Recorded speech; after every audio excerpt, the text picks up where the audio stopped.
सभी को नमस्कार। आप देख रहे हैं हरियाणा बट्टू न्यूज चैनल। आज की मुख्य खबरों के साथ मैं सुनील कुमार। भाजपा के वरिष्ठ नेता एवं चेयरमैन वेद फूला का गांव डिंगसरा में बहुत ही जोरदार स्वागत किया गया। उन्होंने सबसे पहले बाबा मनसागर धाम में पूजा अर्चना की। इसके बाद बाबा मनसागर धाम से लेकर सभा स्थल तक मोटरसाइकिलों के काफिले के साथ भाजपा नेता वेद फूला को सभा स्थल तक ले जाया गया। उन्होंने कहा कि भाजपा ही एक ऐसी पार्टी है जो सभी वर्गों के हितों को ध्यान में रखकर काम करती है। सुनिए भाजपा के वरिष्ठ नेता एवं चेयरमैन वेद फूला का गांव डिंगसरा में यह संबोधन। बट्टू मंडल के अध्यक्ष भाई संदीप नेहरा जी, शहरी मंडल अध्यक्ष हमारे समीर ढिंगड़ा जी और अंकल रामचंद्र एलन जी और पार्टी के जितने सीनियर साथी मेरे साथ चल रहे हैं, उसके अलावा आज के कार्यक्रम में उपस्थित बड़े बुजुर्गों, नौजवान साथियों और हमारी यहाँ की फुटबॉल की टीम बड़ी जबरदस्त है। और मैं देख रहा हूँ कि डिंगसरा गांव का आने वाला भविष्य जो पुलेरों का है वो बहुत सुरक्षित है। आने वाले देश का भविष्य है। प्यारे बच्चों, बेसा जोर से बोलेंगे बाबा मनसागर महाराज की। आज आप सबके बीच में एक पार्टी का संदेशा लेकर के आया हूं। थोड़ा दिन पहले हमारे बीच में कांग्रेस पार्टी के रोहतक से सांसद चौधरी दीपेंद्र हुड्डा सिंह जी आए थे और आए थे चौधरी भूपेंद्र सिंह हुड्डा जी का एक संदेशा लेकर के। फतेहाबाद में उनका कार्यक्रम हुआ। मंडी का हमारा बस स्टैंड के सामने वाला शहर है, वहां से वो पूरा शहर का चक्कर काट के उन्होंने कहा कि हम भारतीय जनता पार्टी से पिछले 10 साल का हिसाब मांगते हैं।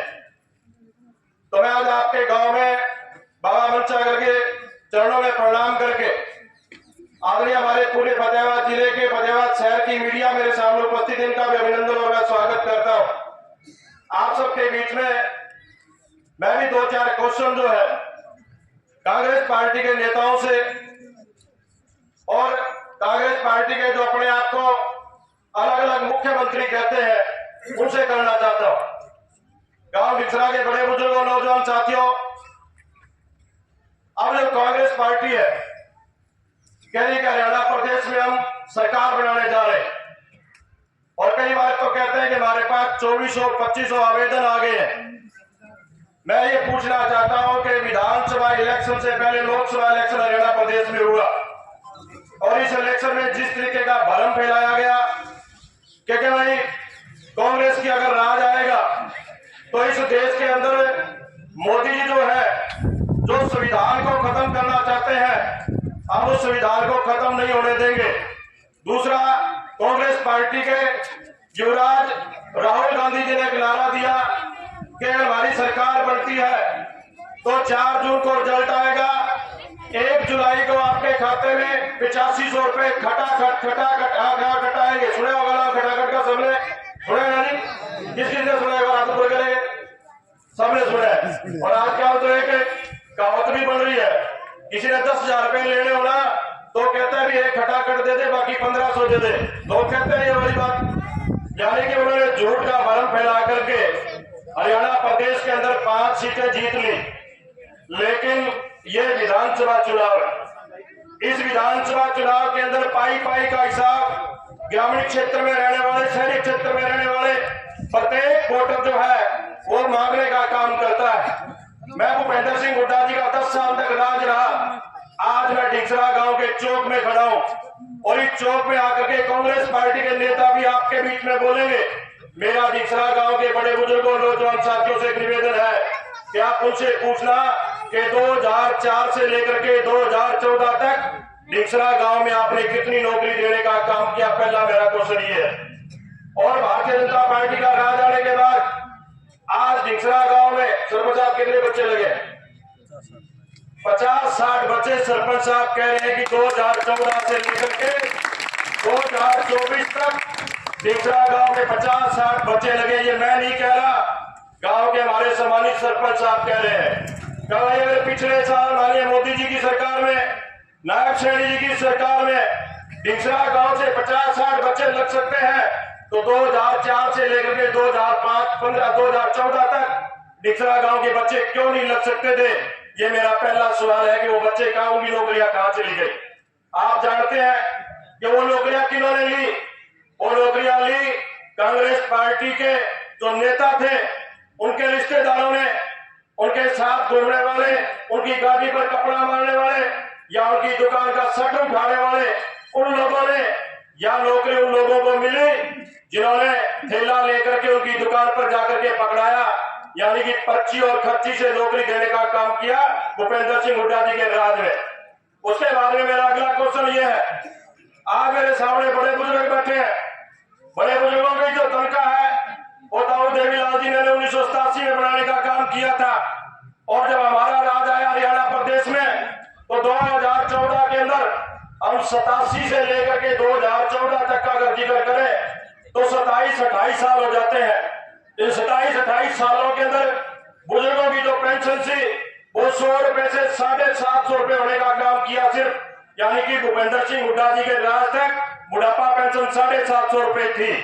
आज भारतीय जनता पार्टी का 2014 में राज आया, आज मेरे सामने बड़े बुजुर्ग बैठे हैं, एक बार बड़े बुजुर्ग जो तनख्वाह लेते हैं, आसरा करना जो तनख्वाह लेते हैं, आज बीजेपी के राज में 750 से लेकर के 3000 रुपए देने का काम किया है तो नायब जी की सरकार ने और मोदी जी की सरकार ने किया। अगर हम कर सकते थे तो वो क्यों नहीं कर सकते थे? डिक्सरा गांव में जो वो आएंगे ये भी उनसे पूछना है कि भाई आपकी संपत्ति जब 2014 में आपने नॉमिनेशन भरा था वो कुछ करोड़ों में थी, जब आपने 2009 में भरा था नॉमिनेशन भूपेंद्र सिंह हुड्डा जी ने जब कई करोड़ों में होगी, और 2014 के अंदर जब नॉमिनेशन भरा तो और कई करोड़ों में हो गई। आपकी संपत्ति 10 साल के अंदर कई गुना बढ़ गई, तो बुजुर्गों की पेंशन बढ़ाने का काम आपने क्यों नहीं किया? ये मेरा सवाल उनसे।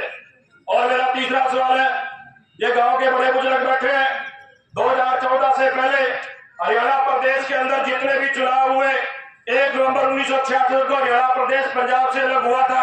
कांग्रेस पार्टी का 1 नवंबर 1966 से लेकर के जो मैनिफेस्टो है वो आप उठा लें, उस मैनिफेस्टो में हर बार एक बात कही जाती थी कि हरियाणा में हमारा राज बना दो और लोग 24 घंटे बिजली देने का काम करेंगे। लेकिन आप सब बड़े बुजुर्ग जानते हैं कि भाई अब गर्मी का महीना है, अगस्त चल रहा है, अगस्त के महीने में कांग्रेस के राज में सरपंच आप कितनी लाइट आती थी इसे बताओ? गांव में 3 घंटे 4 घंटे, और हम लोग 4 घंटे 3 घंटे भी टुकड़ों में आती थी।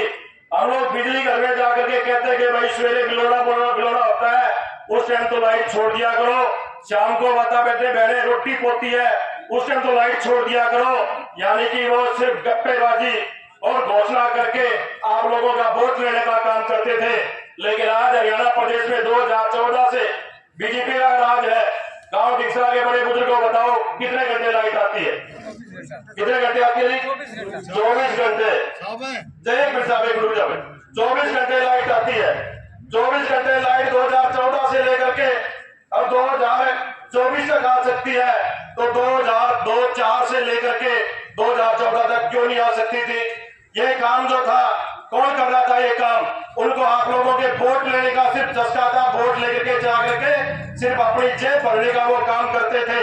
आज हरियाणा प्रदेश के अंदर चहुमुखी विकास करने का किसी ने काम किया है तो नायब सैनी जी की सरकार ने और मोदी जी की सरकार ने किया है। मैं आपके बीच में एक बात और कहना चाहता हूँ, और ये गांव के बड़े बुजुर्गों हम 2 तरह की खेती करते हैं। पहली खेती हमारी होती है हमारे बच्चे। आज ये मेरे सामने डिक्सरा गांव का भविष्य भी बैठा है जो ग्राउंड में खेलते हुए मेरी गाड़ी देख करके आए हैं। ये बच्चे बड़े होंगे, हम क्या सोचते हैं कि बड़े होकर के हमारे सारे सपने पूरे करेंगे। हम लोग अपना लुगा दुकान पे लगा करके उनको पढ़ाने का काम करते हैं और पढ़ा करके अपना भविष्य देखते हैं कि जो कामयाब होगा तो मेरे सपने पूरे होंगे। इस खेती का लालन पालन करने का किसी ने काम किया है तो नायब सैनी जी की सरकार ने और मोदी जी की सरकार ने किया है। आपके गांव में जो बच्चे नौकरी लगे हैं वो लोग बच्चे जो है पढ़ लिख करके योग्यता के आधार पर लगे हैं। आज माँ बाप जो है इस मानसिकता के साथ बैठा है कि अगर बीजेपी की सरकार है तो मेरे बच्चों का भविष्य सुरक्षित है। अगर कांग्रेस का राज आ गया तो गलती से भी अगर आ गया तो आप देखिए 2014 से लेकर के 2004 तक आपके गांव में कितने बच्चे लगे थे। आने वाले समय में भी बाबा आएगा ताली बाजेगी, ये किसी ने नौकरी नहीं देंगे, नौकरी मिलेगी पर्ची और खर्ची से।